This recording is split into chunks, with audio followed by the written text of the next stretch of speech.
We have to have a strategy which is going to make sure that we can deliver efficiently right throughout the country.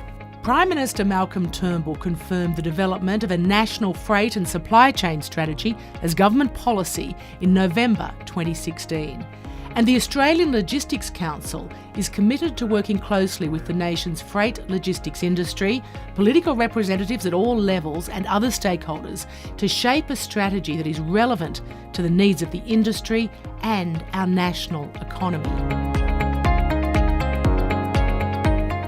This holistic strategy will evolve the existing land freight and ports strategies.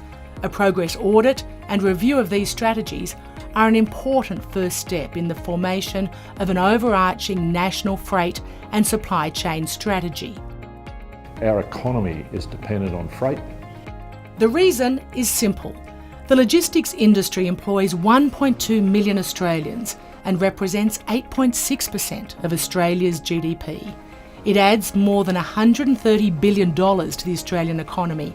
And for every 1% increase in efficiency in the sector, Australia's GDP grows by $2 billion. Australian freight is moving and moving fast.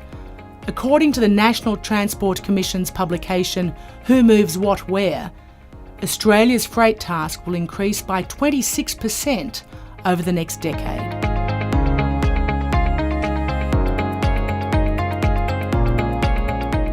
The National Freight and Supply Chain Strategy is a once-in-a-generation look at the entire logistics industry. The information and experiences we feed into this strategy will shape government policy over future political cycles.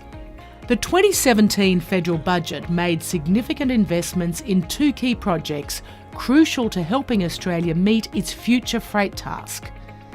$8.4 billion was provided for the construction of the Inland Rail project to help meet the growing freight task along Australia's east coast. And up to $5.3 billion was committed to support the construction of the Western Sydney Airport, another project central to boosting freight capacity in this key economic region. Still, there is much more to be done, which is why getting the national freight and supply chain strategy right is vital. Because it actually translates to the price that you and I pay as individuals for purchasing goods, the price that businesses pay for purchasing goods. One of the major challenges faced by freight operators is urban encroachment. This occurs when insufficient buffer zones around sensitive use developments prevent the round-the-clock operation of critical freight infrastructure, including ports, airports and heavy vehicle routes. To deal with this, freight movement needs far greater priority in planning policy. We also need to look at ways to incentivise the preservation of key freight corridors to enhance the efficiency of our freight networks as Australia's population grows.